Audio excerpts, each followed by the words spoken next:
중평 원년 4월에 들어서면서 사방에서 역질이 유행하게 되었다. 장각이 천서에 있는 방법대로 부적을 만들어서 백성들에게 나누어 주면서 이것을 태워 물에 마시라고 했다. 장각은 말재주가 아주 놀라운 사람이었다.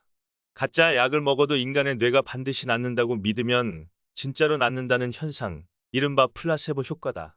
그러려면 말재간으로 현혹하여 상대를 믿게 만드는 능력이 필요하다.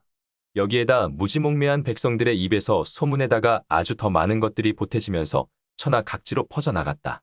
아주 많은 사람이 효험을 보였다. 장각은 이제 자칭 대연양사라고 하였다. 그러자 스스로 장각의 제자 되기를 청하여 따라 나선 자가 500명이 넘었다. 이들에게 부적 쓰는 법이며 주문을 가르쳐줘서 천하 각지를 돌아다니며 역병을 치료해주고 다니니 그 무리가 날로 늘어났다. 걸어 다니던 사람이 말을 타면 남에게 고삐를 잡게 하고 싶어지는 법이다. 처음에는 그저 돈량이나 생기면 그만이라고 생각했던 것이 세력이 늘어나자 이제 슬슬 천하를 품을 생각이 들기 시작했다.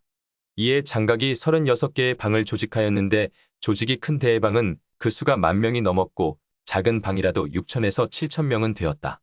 각 방마다 우두머리를 두어서 장군이라고 부르게 했다. 우선 세상을 미혹시킬 노래를 지어 널리 부르게 했다. 노래라는 것은 즐거운 것이니만큼 노래로 부르게 하는 것처럼 유행이 빨리 퍼져나가는 것도 없다. 이 시절에는 넉작으로 지어진 시가가 유행했다. 조조의 단가행도 넉자 32구로 된 시가이다. 창천이 이사하니 황천이 당립하리라. 세제갑자의 천하가 대기라리라. 즉 창천의 천자는 이미 죽었으니 황천의 천자가 즉위하리라. 세성이 갑자 자리에 있는 해의 천하는 크게 기라리라. 라고 하는 뜻이다. 사실 푸른색은 한나라와 아무런 연관 관계가 없었지만 창천의 천자란 건영 2년에 들보 위에서 떨어진 푸른뱀을 교묘하게 둘러댄 말이다.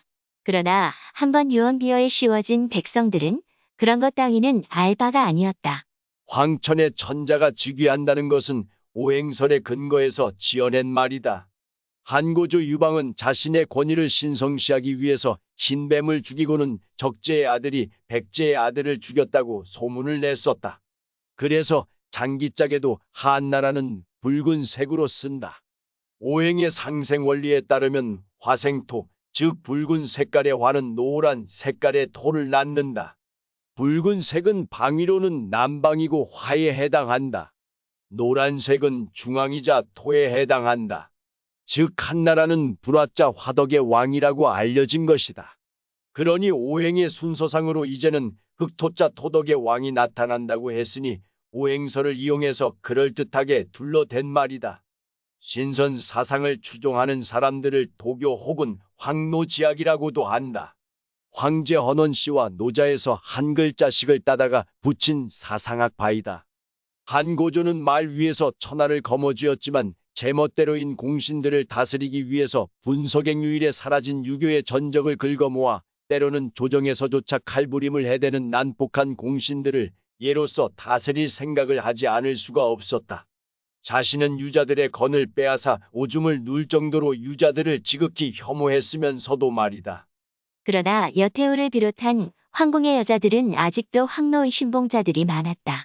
사실 후한의 황제들은 거의 30대에 죽었고 심지어 2세에 죽은 상제나 3세에 죽은 충제 같은 사람도 있었다. 황후가 수렴청정을 하다 보면 정치적 소환이 부족해서 자연히 외척에게 의지하게 되고 따라서 외척이 권세를 잡게 되었다. 이들 외척 귀족들은 사치가 심했는데 권문세도에 빌붙은 관리들이 외척에게 뇌물을 주어 승진하게 되고 뇌물 주느라 필요했던 돈이 다시 하급관리로 전가되고 하급관리에게서 다시 백성에게로 자연스럽게 수탈이 전가된다. 매관매직도 성행했다. 돈으로 관직을 산 자들도 자연히 그것을 보충하려고 백성들에게 가혹한 세금을 부과해서 착복했다. 이와 같이 어지러운 세상에서 이런 유언비어는 백성들 사이에 한 줄기 희망이 되어 급속도로 퍼져나가는 법이다. 장각은 백성들로 하여금 백토를 물로개어 대문에 갑자 두 글자를 조형해서 붙이게 하니 청조와 연주, 서조와 기주, 형조와 양주, 연조와 예주, 8고을의 백성들이 집집마다 대연양사 장각이란 이름자를 써서 신주처럼 받들어 모셨다. 드디어 장각이 일당인 마원이를 낙양으로 보내서 시종내관인 봉서에게 금과 비단을 주면서 난을 일으키거든 내응하도록 손을 써두었다. 그리고 두 아우를 불러놓고 일렀다. 지극히 얻기 어려운 것이 민심이거늘 지금 민심이 우리를 순히 따르고 있다. 만약 이 기세를 타고 천하를 얻지 못하면 진실로 이것이 얼마나 애석한 일이냐. 이제 몸을 일으켜 지금부터 천하를 취하려고 하는데 너희들의 생각은 어떠하냐? 형제 이인이 기뻐하며 찬동했다.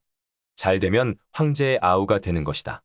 물론 실패하면 목숨이 날아가지만 무엇보다도 우길 기세로 풀어나는 도당들의 기세가 그들의 자신감을 강하게 뒷받침했다. 지금까지의 성공에 도취되어 반란을 일으키면 나쁜 결과를 얻을 것이라는 남아선인의 당부 따위는 이미 까맣게 잊고 있었다. 어쨌거나 장각은 도당들을 시켜서 황색 깃발을 만들게 하고 거사할 날짜를 잡았다. 그리고 제자인 당주에게 서찰을 들려주어 낙양으로 보내서 거사 사실을 시종내관인 봉서에게 전하게 했다. 가는 동안 곰곰이 생각하던 당주는 영모를 알리면 큰 상금이 내려질 것이라고 생각했다. 마음을 바꾸어 먹은 당주는 지름길을 이용해서 최대한 빨리 황성으로 달려갔다. 빠르면 빠를수록 영모의 준비가 덜 갖추어질 것이므로 난을 제압하는데도 수월할 것이라고 생각되고 그만큼 상금도 많아질 것이리라 생각한 것이다. 빨리 가자. 위험한 도박보다는 큰 상금으로 벼슬을 사면 그것이 훨씬 안전하다. 그리고는 궐문으로 들어가서 대리시에 찾아가 영모 사실을 고변했다. 대리시경은 이미 퇴골한 후라 없었지만 일이 다급한지라 부하의 보고를 받고 황급히 다시 입궐에 들어왔다. 거록군에 사는 장각이란 자가 시종내관인 봉서와 내통하여 영모를 일으키려 하고 있습니다요. 여기에 장각이 시종내관 봉서에게 전달하라는 서찰도 있습니다요. 당주는 앞섭해 제봉한 곳을 뜯어내고 속에서 서찰을 꺼냈다. 급히 달려오느라고 서찰이 다소 땀에 젖어 있었지만 읽어보는 데에는 아무런 지장이 없었다. 대리시경은 서찰과 당주를 데리고 급히 영제에게 아련을 청했다. 후궁의 처소에서 노닥거리던 영제가 짜증스런 얼굴로 대전으로 나왔지만 주위를 물리치라는 대리시경의 말과 표정에서 심각한 사태가 있음을 짐작하고 다소 긴장했다. 이윽고 대리시경이 흙먼지 투성이 차림의 젊은 사내를 신문하는 소리를 듣고 크게 놀란 영제가 대장군 하진을 불러들여 군대를 보내서 마원이를 사로잡아 참수하게 했다. 시종내관 봉서도 붙잡아 하옥하게 했다. 장각이 거사가 탄론한 것을 알고서 날짜를 앞당겨 별이 총총이 뜬 밤에 기습적으로 거병했다. 자신은 천공장군이라 칭하고 장보는 지공장군이라 하고 장량은 인공장군이라고 부르게 했다.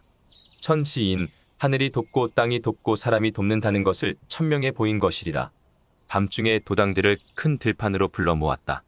이마에는 누런 수건을 메고 손에는 횃불을 들고 다른 한 손에는 칼을 든 자도 간혹 보였지만 몽둥이나 낫 등의 무기가 될 만한 것을 든 자들이 더 많았다.